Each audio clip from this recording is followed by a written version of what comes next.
पति कमाए आधा, बीवी कमाए ज्यादा। कहानी है मीरा की, जो खूब पैसे कमाया करती थी। उसकी शादी राजू से होती है, जो कमाई में एवरेज था। शादी लव मैरिज थी।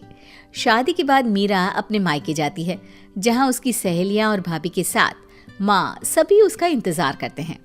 माँ माँ माँ, तुम लोग तो सोच भी नहीं सकते कि मैं कितनी लकी हूँ। अरे सास से लेकर देवर, ननद और ये सब मुझे सर आंखों पर बिठा कर रखते हैं। मैं तो रानी बनकर रहती हूँ, रानी। एक माँ के लिए इससे अच्छा क्या होगा कि उसकी बेटी ससुराल में खुश है। वैसे बेटा तुम बहुत खुश रहो, हमारी तो यही दुआ है। तभी भाभी कहती है, मैं आपके लिए चाय लाती हूँ मीरा। वैसे आप बहुत अच्छी लग रही हो शादी के बाद। हाँ, और ये देखिए, ये हार मैंने खरीदा है इस बार की सैलरी से। और आपको पता है, अगले महीने तो मैं कार खरीद रही हूँ। फिर तो मैं कार से ही आया जाया करूंगी। बहुत ही मेहनत से पढ़ाया लिखाया है तुझे। आज तेरे अंदर जो कॉन्फिडेंस है ना, वो देखकर बहुत अच्छा लगा बेटी। पर पैसे को ख्याल से खर्च किया करना। तेरी शुरू से आदत है खर्च ज्यादा करने की। हाँ तो ठीक है ना, वैसे भी सारी जिंदगी कौन मजे करता है। एक बार बच्चा हो जाए तो जिम्मेदारी तले दबी रहेगी हमारी बेटी। वो बात भी सही है भाई। ठीक है बेटा, पति के पैसे जमा कर और अपने उड़ा। मजे कर मेरी बच्ची, खुश रह। मीरा के लिए ससुराल तो सच्ची किसी गेंदा फूल की तरह ही था। हर कोई बड़े ही प्यार से रहता। मीरा मायके से ससुराल आ जाती है, जहाँ ननद कहती है, ना भाभी ना, आप क्यों रोटी बना रही हो? आप तो काम करिए अपने ऑफिस का। माँ बता रही थी कि बहुत काम होता है, मैं बनाती हूँ ना रोटी। हाय रे, जैसे फिल्मों में दिखाते थे, मेरी ननद तो बिल्कुल वैसी नहीं है। मैं तो धन्य हूँ, धन्य। हे माँ, न जाने कौन से मोती दान किए होंगे। ये सारे लोग कितने अच्छे हैं। मीरा ननद को रोटी बनाने दे देती है और खुद कमरे में बैठी होती है कि सास हाथ में दूध का ग्लास लेकर आ जाती है। बहू, ये दूध पी ले, थक जाती होगी ना काम कर करके, क्यों? बहू को लगता है साक्षात माँ दुर्गा हाथ में दूध का ग्लास लेकर आ गई है। तो सास को बहू धन की देवी लक्ष्मी से कम नहीं लगती। माँ जी, ये आप क्या कर रही हैं? क्यों मेरे सर पर पाप चढ़ा रही हैं?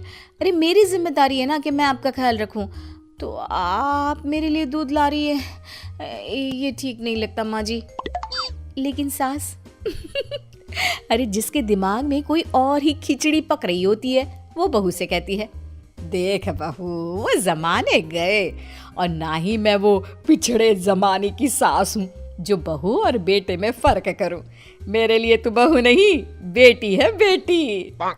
बहू को तो समझ में ही नहीं आता कि ये क्या हो रहा है। अरे सास तो बहू के गले में चाकू लेकर बैठा करती है, लेकिन ये तो बहू के साथ ऐसे है जैसे कि बहू का कोई कर्जा लेकर बैठी हो। दिन ऐसे ही मीरा के लिए मजे के बीत रहे थे। सास क्या, देवर क्या, ननद, ससुर, हर कोई उसे ऐसे फील कराता जैसे वही है जो है नहीं। फिर आता है वो दिन। मेरा यार, मैं बहुत परेशान हूँ। तुम प्लीज़ कुछ देर के लिए मुझे अकेला छोड़ दो। नहीं नहीं, ऐसा मत बोलिए। आपने मुझे इतना अच्छा परिवार दिया है और मैं आपको अकेला छोड़ दूँ, ये तो मैं सोच भी नहीं सकती। पति समझ जाता है कि भाई निशाना सही लगा है। मीरा, मैं बहुत परेशान हूँ, कुछ देर अकेला छोड़ दो ना, ठीक हो जाऊंगा, प्लीज़ जाओ। लेकिन मीरा की भी जिद थी कि वो पति के साथ ही रहेगी। अरे जाओ ना यार, क्या है, क्यों परेशान कर रही हो बार बार साथ रहने की जिद करके। मीरा को भी गुस्सा आ जाता है। वैसे भी पूरा परिवार शादी के बाद से ही उसे इतना पैम्पर कर रहा था कि उसे तो अब तेज आवाज में बात सुनने की आदत ही नहीं रही थी। ठीक है, मैं परेशान नहीं करूंगी, जा रही हूं, रहो अकेले। ये क्या, पति की तो सारी गेम ही खराब हो रही थी। अरे रुको रुको, मतलब इतना फोर्स कर रही हो तो बता देता हूँ। वो क्या है ना, मेरी नौकरी का कोई भरोसा नहीं है, सोच रहा हूँ बिजनेस कर लूँ।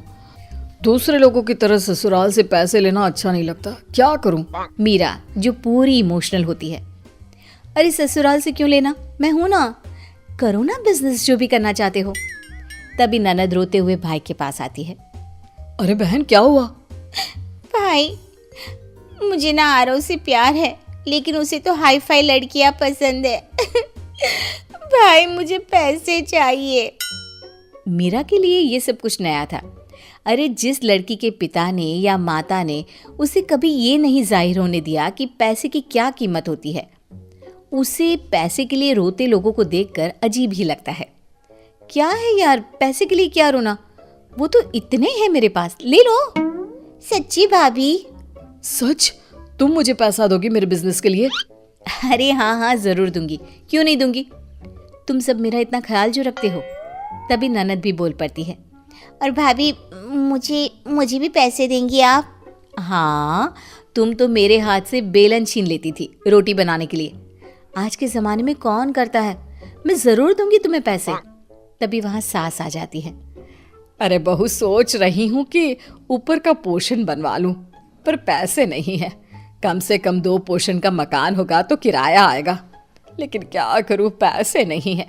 माँ जी कैसी बात कर रही हैं, मेरे पास सोने के गहने हैं ना, उसे लोन में रखकर मकान बनवा लेते हैं। आप लोग मेरे लिए कितना सोचते हैं, आप तो मेरे लिए कमरे में चाय लेकर आती हैं। भाई कौन साहस करती है आज के ज़माने में। सभी पर मीरा अपने पैसे लुटा देती है और पूरी तरह से खाली हो जाती है। मेरा मज़ा आ गया। अब तक दोस्तों से काम मांगता था, आज वो मुझसे काम मांग रहे हैं। लेकिन मैं क्या बताऊं, मेरी तो नौकरी ही छूट गई, मेरी कंपनी बंद हो गई है, अब मैं क्या करूं। हैं? क्या? अगले महीने से पैसे नहीं आएंगे? क्यों भाभी, अगले महीने तो मुझे गोवा के लिए पैसे चाहिए थे। अरे यार, घर कैसे चलेगा? खैर, कर भी क्या सकती थी मीरा, जब तक नौकरी नहीं मिल जाती घर पर ही रहती है। मीरा, तूने तो पैसे देने ही बंद कर दिए हैं और मैंने मकान बनवाने का काम शुरू भी कर दिया। अब देख, आज ना एक लेबर नहीं आई है, तो क्यों ना तू उसकी जगह काम कर ले, पैसे भी बच जाएंगे। हाँ माँ, वो कर देगी, पहले बोलो मेरे लिए चाय नाश्ता बना दे। अरे मीरा क्या हुआ, नई नौकरी लगी कि नहीं? ऐसा तो नहीं चलेगा। मीरा को सबके बदले रवैये पर गुस्सा आ जाता है। वो अपनी माँ के घर जाकर सारी बात रो रो कर बताती है। बेटा, वही तेरे पापा और मैंने भी कहा था, पैसों की कद्र करो, क्योंकि कल को कोई रिश्ता भले खोटा निकल जाए, लेकिन पैसा तो चलेगा ही चलेगा। तभी मीरा के फोन पर नई नौकरी की कॉल भी आ जाती है और उसे उससे भी ज्यादा पैसों की नौकरी मिल जाती है। लेकिन इस बार मीरा को नौकरी के साथ अकल भी मिल जाती है कि अपने पैसों का हिसाब रखना जरूरी है।